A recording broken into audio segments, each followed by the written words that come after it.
নির্বাচন কমিশন বিজেপির গাইডলাইন মোতাবেকই চলছে। কেননা আজকে আপনারা জেনেছেন যে এসসি এসটি সার্টিফিকেটগুলো নাগরিকত্বের প্রমাণ হিসাবে গ্রহণ করা হলেও ওবিসি সার্টিফিকেটকে নাগরিকত্বের প্রমাণ হিসাবে গ্রহণ করা হবে না, যেহেতু ওবিসি সার্টিফিকেট মূলত বৃহৎ সংখ্যায় বড় সংখ্যায় মুসলমানদের হাতেই আছে। সেই জন্যে নির্বাচন কমিশনে এটা হাইকোর্ট দায়িত্ব দেওয়ার পরে তারা সিদ্ধান্ত নিয়েছেন যে না, ওবিসি সার্টিফিকেট যেটা 2010 সালের পরে দেওয়া হয়েছে সেগুলো তারা গ্রহণ করবেন না। এটা সম্পূর্ণভাবে নির্বাচন কমিশনের একপেশে একটা নীতি এবং একপেশে সিদ্ধান্ত। আপনারা জানেন যে কলকাতা হাইকোর্টের রায়ের পরে আবার সর্বোচ্চ আদালত সুপ্রিম কোর্ট জানিয়েছেন যে দ্বিতীয় পর্যায়ে পশ্চিমবঙ্গ সরকার ওবিসি হিসাবে যে জনগোষ্ঠীগুলোকে চিহ্নিত করেছেন সেই জনগোষ্ঠীগুলোর বহাল রেখেছে সর্বোচ্চ আদালত সুপ্রিম কোর্ট।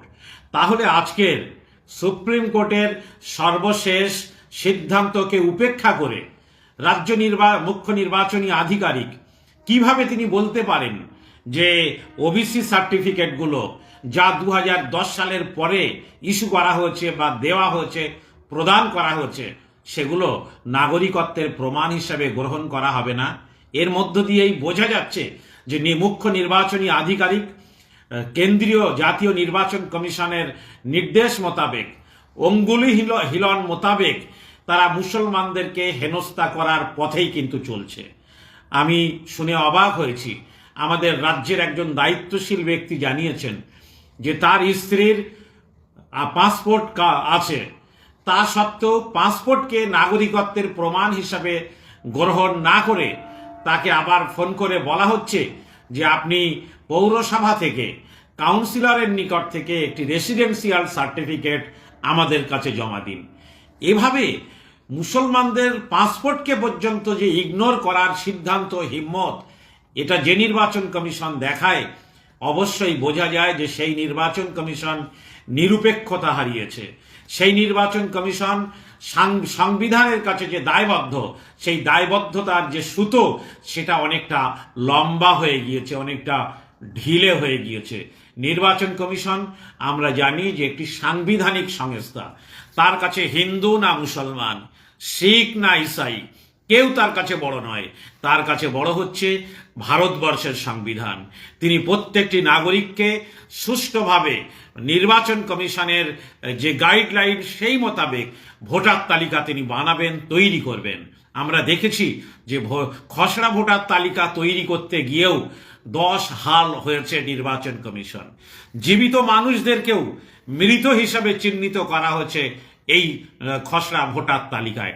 তারপরে কিন্তু নিজেদের দুর্বলতা ঢাকতে গিয়েও তাদের লজ্জা লাগছে না, তারা মুসলিমদেরকে হেনস্থা করার পথে এগোচ্ছেন। তারা সরলীকরণ করবেন কিভাবে সেই বিষয়টা না ভেবে তারা মুসলমানদেরকে হেনস্থার পথে নিয়ে যাওয়ার চেষ্টা করছেন। জেনে রাখবেন, আপনার এই ঔদ্ধত্য, আপনার এই গেরুয়া সিদ্ধান্ত কিন্তু শেষ কথা নয়।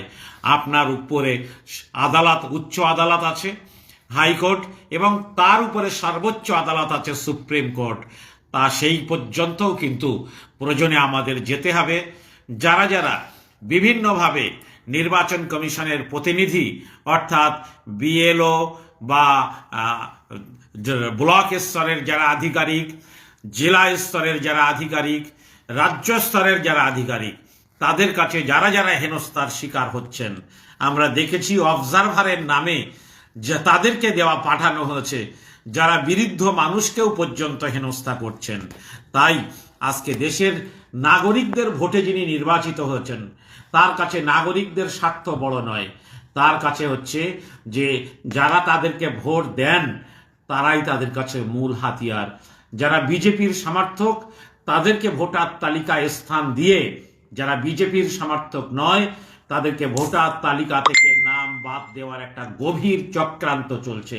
এই চক্রান্তের বিরুদ্ধে আইনি সহায়তা লাগলে অবশ্যই আপনারা যোগাযোগ করতে পারেন। আমাদের একটি হেল্প ডেস্ক নাম্বার আছে, রাজ্য স্তরে কাজ চলছে। যদি প্রয়োজন হয় আমরা আপনাদের সহায়তা দেব, কিন্তু কোথাও হার মানবেন না। আপনারা যদি শুনানিতে ডাক পড়ে অবশ্যই যাবেন, যতগুলো প্রমাণপত্র আছে সবগুলো সাবমিট করবেন এবং প্রয়োজনে আপনারা আমাদের সহযোগিতা অবশ্যই পেতে পারেন। আমাদের যে এই ফেসবুকের কমেন্ট বক্স, এই কমেন্ট বক্সে একটি হেল্প ডেস্ক নাম্বার দেওয়া থাকবে, সেই নাম্বারে ফোন করে আপনারা আপনাদের অসুবিধার কথা জানালে আমাদের কর্মীরা আপনাদেরকে অবশ্যই আইনি সহায়তা দেবেন। সবাই ভালো থাকবেন। লড়াইয়ের নাম জীবন, ফলে জীবনে যতদিন বেঁচে থাকবেন ততদিন কিন্তু লড়াই করে বাঁচতে হবে, এটা মনে রাখবেন।